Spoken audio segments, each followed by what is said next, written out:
As part of a social initiative to celebrate the Prime Minister's birthday, Bishalgarh MLA Sushanto Deb distributed clothing to modern workers at the Bishalgarh Motor Stand on Thursday. আমাদের Bishalgarh new market সহ গোটা বাজার এলাকায় প্রায় 6 শতাধিক ব্যবসায়ীদের The program was held at the Motor Stand where the MLA personally handed over the new clothes to the workers. The gesture was part of a series of welfare activities organized to commemorate the occasion. একটা আনন্দের দিন, কারণ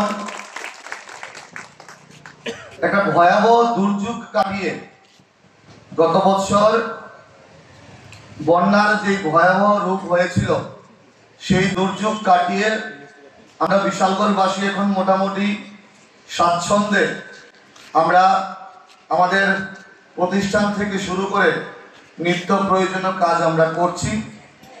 আজকে গত বছর বন্যায় ক্ষতিগ্রস্ত 689 জন ব্যবসায়ীদের মধ্যে প্রায় 92 লক্ষ টাকা যে অর্থরাশি সাহায্য করা হবে, সেই মহতী অনুষ্ঠানে মঞ্চে উপস্থিত আছেন বিশালগড় পৌর পরিষদের মাননীয় চেয়ারম্যান শ্রদ্ধেয় অঞ্জন পুরকায়স্থ মহোদয়, বিশালগড় পঞ্চায়েত সমিতির মাননীয় চেয়ারপারসন অতুষী দাস মহোদয়া, বিশালগড় পঞ্চায়েত সমিতির এডুকেশন স্ট্যান্ডিং কমিটির মাননীয় সভাপতি তপন দাস মহোদয়। Reported by Jiban from Bishalgarh, Chinikhora.